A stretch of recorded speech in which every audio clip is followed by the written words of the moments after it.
Gold trusted gold buyers మీరు తాకట్టు పెట్టిన బంగారాన్ని విడిపించి ఈ రోజు ఉన్న మార్కెట్ ధరకు కొనబడను.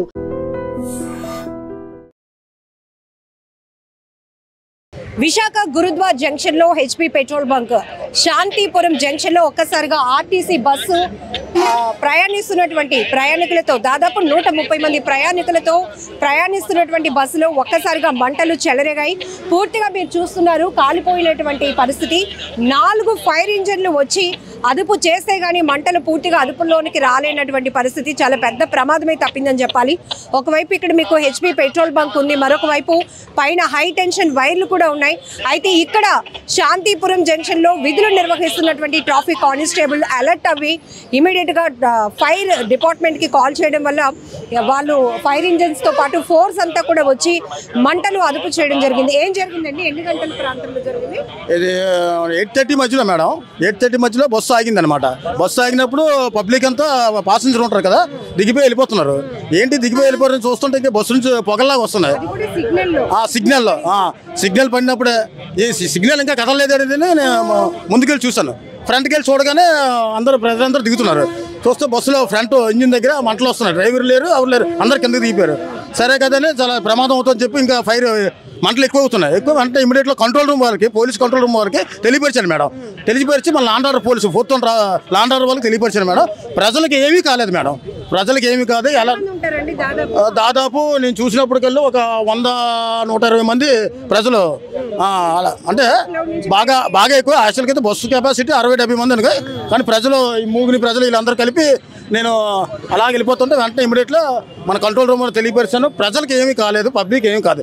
వేరంగా స్పందించడం వల్ల, చెప్పడం వల్ల మన ఫైర్ ఇంజిన్ వాళ్ళు వచ్చి మొత్తం 2-3 లారీలు వచ్చి బాగా ఫైర్ చేశారు. అందరూ వచ్చారు, మన ప్రెస్ వాళ్ళందరూ వచ్చి బాగా స్పందించి ఒక్కసారిగా ఆర్టీసీ బస్సు అగ్ని కేలల్లో చిక్కుకోవడంతో తీవ్ర భయాందోళనకు గురైనటువంటి పరిస్థితి. ఎందుకంటే టైర్లు పేలిన శబ్దంతో ఒక్కసారిగా అందరూ పరుగులు పెట్టారు. అండ్ హై టెన్షన్ వైర్లు పైనుంచి ఉన్నాయి. ఇటు చూస్తే పెట్రోల్ బంక్ ఉంది. ఇమీడియట్ గా కానీ రెస్పాండ్ అవ్వకపోయి కొన్ని కాస్త లేట్ అయితే అదే కొద్దిగా లేట్ అయితే మాత్రం చాలా ప్రమాదం. ఒక బ్లాస్టింగ్ కూడా అయిందన్నమాట టైరు. వెంటనే ఇమీడియట్గా ఫైర్తో ఆపించాం. ఇది వేరంగా తెలియపరచడం వల్ల కొంచెం పబ్లిక్కి, ప్రజలకి చాలా అందుబాటులో, చాలా ఎవరికి ఏమీ కాలేదు, గాయాలు కూడా అవ్వలేదు, అంతా సేఫ్గా ఉన్నారు పబ్లిక్ అంతాను. కాకపోతే ఆర్టీసీ బస్సు కాలిపోయిందమ్మా. అది విశాఖ గురుద్వార్ దగ్గర ఉన్నటువంటి పెట్రోల్ బంక్ ఆపోజిట్ లో ఆర్టీసీ బస్సు దగ్ధమవుతున్న దృశ్యాలు మీరు చూస్తున్నారు. అసలు ఏం జరిగింది? ఒక్కసారిగా బస్సు ప్రమాదానికి గురి కావటం. కండక్టర్ గారు ఏమైంది అసలు? మేము కుర్మన్పాలెం నుంచి 7:10కి బయలుదేరామండి.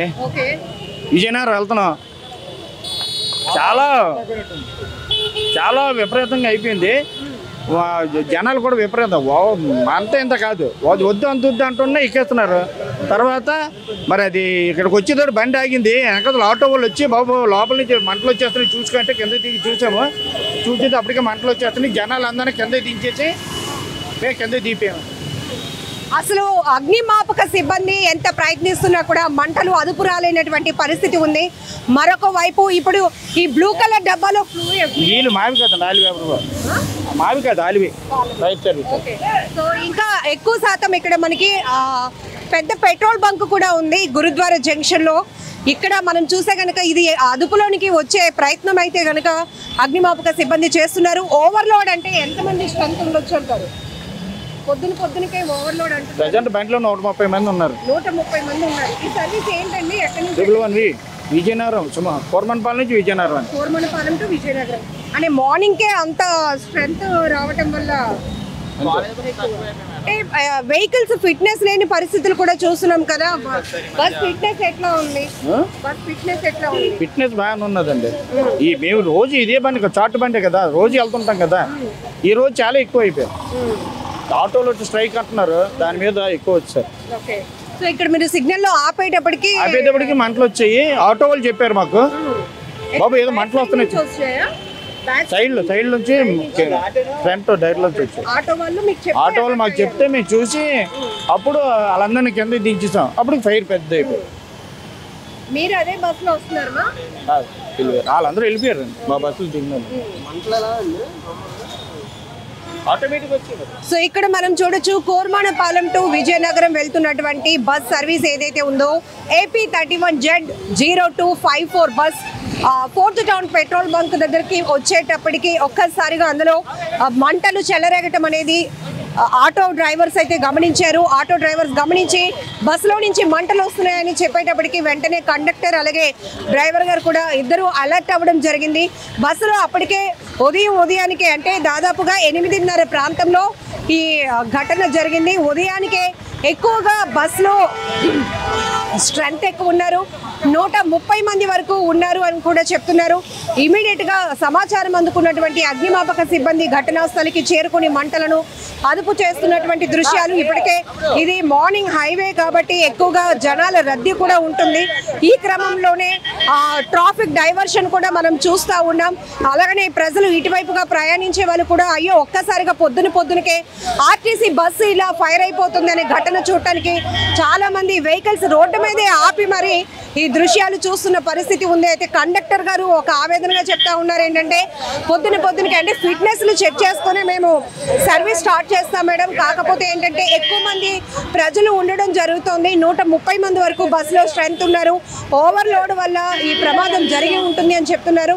సో పూర్తిగా మంటలు అదుపులోనికి వచ్చిన తర్వాత అసలు ఏం జరిగింది అనే దానిపైన కూడా ఒక క్లారిటీ వచ్చే అవకాశం ఉంది. సో ఆర్టీసీ బస్సులు ఇలా ప్రమాదాలకు గురి కావటం అనేది ఒక రకంగా ఆందోళనకు గురి అయ్యే పరిస్థితి అని కూడా చెప్పచ్చు. ఇక్కడ మీరు చూస్తున్నారు ఫైర్ సిబ్బంది అయితే కనుక ఫోమ్తో అలాగే లిక్విడ్తో కూడా ఈ మంటలను అదుపు చేసే ప్రయత్నం చేస్తున్నారు.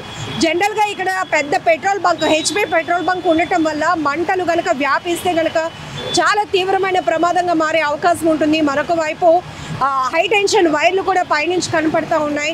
సో ఇప్పటికీ కూడా ఒక 20 నిమిషాల నుంచి కూడా అగ్నిమాపక సిబ్బంది ఫైర్ డిపార్ట్మెంట్ సిబ్బంది అంతా కూడా శ్రమిస్తున్నా కూడా అదుపులోనికి రాలేనటువంటి పరిస్థితి ఉంది. సో బస్ కండిషన్ చూస్తే కనుక అంటే ఫిట్నెస్ వరకు బాగానే ఉంది మేడం, ఎందుకంటే రెగ్యులర్గా ఈ సర్వీసు కోర్మానపాలెం నుండి విజయనగరం వరకు వెళ్తూ ఉంటుంది అని చెప్తున్నారు. సో మరోవైపు మనం చూసాం ఇప్పుడు పరుగులు పెట్టాల్సినటువంటి పరిస్థితి, టైర్లు పేలటంతో ఒక్కసారిగా అందరూ ఒక బాంబు పేలినటువంటి శబ్దం వచ్చింది, ఒక్కసారిగా అందరూ పరుగులు పెట్టాల్సినటువంటి పరిస్థితి వచ్చింది. సో ఎక్కడ చూస్తున్నారు ఈ ప్రమాదం ఖచ్చితంగా ప్రజలు మాత్రం డైవర్ట్ చేయకపోతే ఇటుగా ఇంకా దగ్గరికి వెళ్ళే ప్రయత్నం ఎవరైనా చేస్తే కనుక ప్రమాదం మరింత పెరిగే అవకాశం ఉంది. కాబట్టి ఇప్పటికే ట్రాఫిక్ పోలీసులు కూడా అలర్ట్ అయ్యి అందరినీ కూడా ట్రాఫిక్ని డైవర్ట్ చేస్తున్నారు. సో టైర్లు పేలినటువంటి శబ్దం మీరు లైవ్లోనే విన్నారు కదా. కేవిటి ప్రసాదరావు అండి, నేను assistant district fire officer Maripalem. మాకు విశాఖపట్నం కంట్రోల్ రూమ్ నుంచి కరెక్ట్గా 8:30 గంటలకి ఇలాగా మన ఏంటది 4th టౌన్ పోలీస్ స్టేషన్ దగ్గర గురుద్వారా దగ్గర బస్సు ఫైర్ అవుతుందని మాకు ఇన్ఫర్మేషన్ వచ్చింది sir. Santhipuram junction 4th town police station దగ్గర. వెంటనే మేము మా వెహికల్ దగ్గరలో ఉన్న మరిపాలెంలో మా వెహికల్ ఉంది, వెంటనే మేము ఒక 2 వెహికల్స్ వెంటనే మేము టర్న్అవుట్ చేసాము. వచ్చేప్పటికి ప్యాసింజర్స్ అందరూ బయటికి దిగిపోయారు, ప్యాసింజర్కి ఎటువంటి ప్రమాదం లేదు. వెంటనే మేము మా కార్యక్రమంతో చేపట్టి ఈ యొక్క ఫైర్ టెండర్స్తో ఈ బస్సుని పూర్తిగా తగలబడుతున్న బస్సుని ఆ వాటర్తో పూర్తిగా కంట్రోల్ చేస్తున్నామండి. మ్యాక్సిమం బస్సు కంట్రోల్ అయిపోయింది, ఫైర్ అంతా ఇంకేం లేదు. ఫోమ్ ఉపయోగించి మొత్తం అంతా కంట్రోల్ చేసామండి. ఒక టైర్ మాత్రం పేలింది, మిగతా ఆయిల్ ట్యాంక్ కానీ ఏమి పేలలేదు. Is the cause of fire is electrical shock check అని మేము ప్రాథమిక దర్యాప్తులో మాకు తేలిందండి. ఈ ఫర్దర్ ఇన్ఫర్మేషన్ మేము మొత్తం చెబుతాము. ఎలక్ట్రికల్ షాక్ చెక్ అండి, కొంచెం మ్యాక్సిమం ఇటు బల్లంటికి ఎలక్ట్రికల్ షాక్ చెక్ అవుతుంటాయి అనుకోకుండా ఇది ఎలక్ట్రికల్ షాక్ అయింది. ఆయన వెంటనే డ్రైవర్ అందరూ అప్రమత్తం చేశారు, వెంటనే ప్యాసింజర్స్ అందరూ బయటకు వచ్చారు, దాంతో పెద్ద ప్రమాదం తప్పింది. మేము వచ్చేప్పుడు ఫైర్ అవుతుందండి, అంటే ప్రజలందరూ ప్రయాణికులందరూ బయటికి దిగిపోయారు, బస్సు మాత్రం ఫైర్ అవుతుంది. మేము వచ్చిన వెంటనే మా యొక్క వాటర్ టెండర్తో ఉపయోగించి ఈ ఫైర్ని మ్యాక్సిమం 95% కంట్రోల్ అయిపోయిందండి. కాకపోతే బస్సు మాత్రం డ్యామేజ్ అయిందండి. ఎంతమంది మ్యాన్ పవర్ వర్కౌట్ అయింది, అలాగే ఎన్ని ఇంజిన్స్? ఒక 4 ఇంజిన్లు, అంటే విశాఖపట్నం నుంచి ఒక 2 ఇంజిన్లు, మరిపాలెం నుంచి ఒక 2 ఇంజిన్లు వచ్చాయండి. ఈ దగ్గరలో ఈ ఫైర్ సర్వీస్ ఉండడం వల్ల వెంటనే మేము దాన్ని కంట్రోల్ చేయగలిగాము. సార్ పరిస్థితి హైవేలో ఎక్కడ మీకు ఫైర్ సర్వీస్ అనేది అందుబాటులో లేదు, అంటే మనకి ఇది ఒక 5 కిలోమీటర్స్ దూరం ఉంది. మరిపాలెం 5 కిలోమీటర్స్, విశాఖపట్నం ఒక 6 కిలోమీటర్స్. అంటే మాకు ఇన్ఫర్మేషన్ రావడం అంత లేట్ అవుతుందండి. అంటే మాకు కంట్రోల్ రూమ్కి ఎవరో చెప్పారు, ఆ కంట్రోల్ రూమ్ మాకు రావడం అయింది. వెంటనే మేము బయలుదేరిపోతాము. వితిన్ 1 మినిట్లో మేము బయలుదేరిపోతాము. హైవేలో మరి ట్రాఫిక్ అది ఉంటుంది కాబట్టి కొంచెం ఇదైంది. మీరు రాగానే ఆల్రెడీ బస్సు కదండి, మరి ఆయిల్స్ అవి ఉంటాయి, సీట్లు అవి ఉంటాయి కాబట్టి తొందరగా అంటుకుంటాయి. మ్యాక్సిమం మేము ఎవరికి ప్రయాణికులకి గాయాలు కానీ చనిపోవడం కానీ జరగలేదు. అప్పుడు బస్సులో ఒక 50 మంది ప్రయాణికులు ఉన్నారని చెప్తున్నారు డ్రైవర్లు వాళ్ళు కదా. అంటే వాళ్ళు చెప్పింది అలా చెప్పారు. 130 మంది ఆ కెపాసిటీ అందలేరు. ఓకే అంతండి. ఎంతమంది 120 మంది ఉన్నారు. కానీ చిన్నది ఫైర్ అవగానే నేను అందరినీ దించి పక్క పంపించానండి. పక్కన బంక్ కూడా ఉంది. బంక్ కూడా లేదండి. ఆటోలు నేను సిగ్నల్ ఆగేటప్పుడు నా పక్కన ఆగుతాయి కదా, నేను చూసాను. లేదు సార్, నేను చూసి అంత ఆళ్ళు చూసి చెప్పి అంత ఫైర్ అయితే మాత్రం నేను ముందు ఉండను సార్, ఎందుకంటే నాకెందుకు ఫైర్ అయింది. ఫైర్ అనేది అలాగా ఫైర్ అవ్వదండి, కానీ ఎలక్ట్రికల్ కంప్లైంట్ వస్తుంది. చిన్న సర్క్యూట్ అయ్యాక మేము వాటర్ వేసి ఆర్పేసినా ఆగిపోతుందండి. మరి ఇంత ఫైర్ అవ్వదండి. కాకపోతే ఏంటంటే వర్షం పడడం వల్ల మేము సైడ్ రోడ్ల నుంచి అటు నుంచి ఇటు నుంచి వచ్చేటప్పుడు వాటర్ ఎక్కువ తుల్లిపోవడం వల్ల అది ఎక్కువ ఫైర్ అవ్వడానికి కారణమైందండి. కానీ ఎప్పుడైతే ఫైర్ అవుతుంది అనగానే నేను ముందు ప్యాసింజర్ని అందరినీ, స్టూడెంట్స్ కానీ చాలామంది ఉన్నారండి, దించి ముందు సైడ్కి పంపించి బంక్లో 120 మంది ఉంటారు సార్. 120 మంది ఓవర్లోడ్ వల్ల కూడా అవుతుంది. కానీ ప్రజెంట్ అయితే ఎలక్ట్రికల్ షార్ట్ సర్క్యూట్ సార్. బండికి కూడా మొత్తం అది సెన్సర్ సిస్టమ్ అండి, అది మొత్తం వైరింగ్తోనే. స్టూడెంట్స్ ఎక్కువ అండి, స్టూడెంట్స్ కంపల్సరీ బస్సు. ఎందుకంటే అవంతి కాలేజీ, రఘు కాలేజీ, ఇది కోరమనపాలెం నుంచి విజయనగరం అండి. ఎక్కువ స్టూడెంట్స్ ఎక్కువ ఉన్నారండి బస్సు. మంటలు అంటే అప్పుడు టైం 8:20 అవుతుంది మేడం. ఆ టైంకి బండి ఇక్కడ ఒక 2 నిమిషాల ముందు చిన్న స్మెల్ వచ్చింది.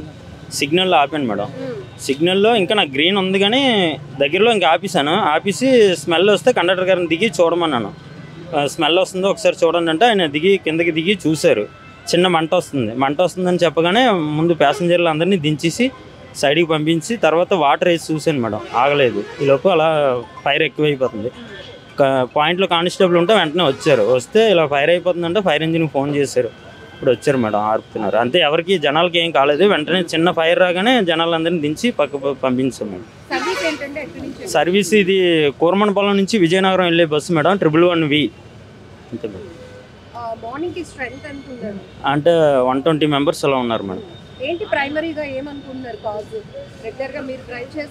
అంటే వర్షం పడ్డది కదా మేడం, వర్షం వల్ల ఈ అక్కడక్కడ గొయ్యలు ఉంటే వాటర్ తుల్లిపోద్ది కదా, దానివల్ల వైర్లు ఫీజులు అవి షార్ట్ సర్క్యూట్ అయ్యి అలా అయింది మేడం. ట్రావెల్ అయినా ఎప్పుడు ప్రాబ్లం రాలేదు. అంటే వాటర్ వల్ల, వర్షం వల్ల ఇది వైర్లు తడి తగలగానే ఆటోమేటిక్గా షార్ట్ సర్క్యూట్ అయిపోయింది మేడం, అంతే.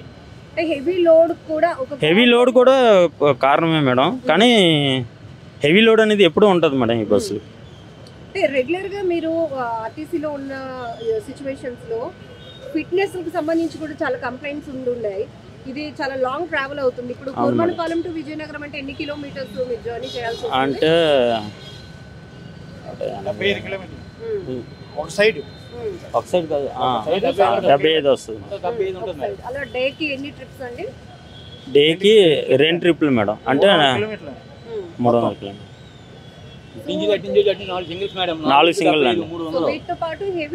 హెవీ లోడ్ ఎప్పుడు ఉంటుంది మేడం, ఎక్కడ కూడా గ్యాప్ ఉండదు మేడం బస్సు. ఆటోల్ స్ట్రైక్ అన్నారండి, దాని మీద ఇంకా ఎక్కువ పెరిగిందండి. ఆటోల్ స్ట్రైక్ అని అన్నారు, దాని మీద ఇంకా జనాలు ఎక్కువ పెరిగారు. అందువల్ల విపరీతం లోడు 130 దాటిపోయారు. దీని కెపాసిటీ 65 యాక్చువల్గా.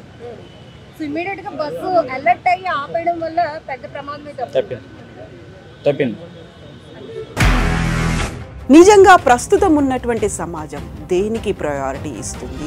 ఆర్థిక సంబంధాల చుట్టూ మాత్రమే తిరుగుతుంది. మళ్ళీ ఎన్నికలంగానే చాలా విరక్తి కలుగుతుంది. మంచి అనిపిస్తుంది కదా, లేడీస్ కూడా ఛాలెంజింగ్ జాబ్స్ చేసినప్పుడు చాలా బాగుంటది. ట్రాఫిక్ అసిస్టెంట్స్ గా నియమించిన ట్రాన్స్జెండర్స్ అందరితో సాల్యూట్ చేయించుకుంటున్నారు. ఫుడ్ డెలివరీ ఇవ్వటానికి వెళ్ళినటువంటి డెలివరీ బాయ్ అనిల్ పై కళ్ళ ముందు